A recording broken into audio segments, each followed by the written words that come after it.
எனக்கு back pain இருக்குது. So நான் சித்தா மெடிசன் எடுத்துகிட்ருக்கேன். ஒரு 1.5 மந்த்தாக எடுத்துகிட்ருக்கேன். இப்போ ரொம்ப பெட்டராக இருக்குது. எல்லா ப்ராக்டிஸும் என்னால் பண்ண முடியுது. ஆனால் இந்த சித்தா மெடிசனில் ஏதோ மெட்டல் கலக்கிறதா சொல்கிறாங்க. அலோபதிக்கும் ஆயுர்வேதா இதெல்லாம் கம்பேர் பண்ணும்போது இந்த சித்தா மெடிசன் என்ன மாதிரி நம்ம உடம்புல தாக்கம் செய்யுது? Essentially, the difference between Ayurveda and Sidda and allopathy is just this. Allopathy is purely chemicals, chemical manipulation of the system. When it's an emergency, you must use it. But if it's a long, if it's a chronic ailment which is going to be with you for a long time, and you're going to take some medicine for a long time, definitely popping pills for long periods of time is not a good thing. So Ayurveda is herbal. Herbs are also chemicals, but in natural form. It's way better than taking it in a synthetic form. Ayurveda needs a certain amount of application and knowledge because there are over 300,000, 300,000 Ayurvedic formulations according to the ancient texts. 300,000 formulations you have to understand if you have to really prescribe Ayurveda. So, prescribing or practicing Ayurveda it needs a lifelong involvement. These days I see people come from outside the country, they study Ayurveda for 1.5 months and they're certified Ayurvedic teachers or doctors, practitioners, which is a very dangerous thing to do. 300,000 formulations, how to give it, to whom to give it, when to give it, it's not a simple thing to understand. It takes a lot. Above all, you need a phenomenal understanding of the body to be able to prescribe this. Sidda is very different in the sense, Sidda is essentially elemental in nature. There are herbs, but essentially it's elemental in nature. It comes more from the yogic science, because the fundamental of yogic science is in bhuta shuddhi or in cleansing of one's elements. This is an evolution from the yogic science, and Siddha Vaidya was essentially formulated by Agastya Muni. And they say Adiyogi himself practiced it and Agastya brought it to the south, and only in the south it lived, nowhere else. And it's elemental in nature, which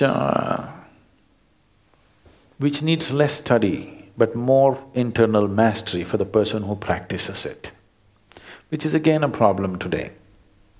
We hope these young people who are starting their sadhana at the age of 6 and they're going to be in sadhana throughout their growing period, these kind of people can take to Siddha very effortlessly because the necessary sadhana is there within them. Siddha Vaidya cannot happen without sadhana. Today they have set up colleges for Siddha Vaidya, which it will not work like that. They're picking up bits and pieces from the text and trying to practice that. Quackery, Siddha quackery is happening. Siddha Vaidya is not happening because Siddha Vaidya has to be practiced by a Siddha. It is a Siddha who can practice Siddha Vaidya. Siddha means an established one who is firmly established within himself, because it's elemental in nature. Because it's elemental, it's not really a medicine as such. You are dealing with the fundamental material which makes the body. You're not trying to infuse some other medicine into it. So usage of metals is very much prevalent in Siddha.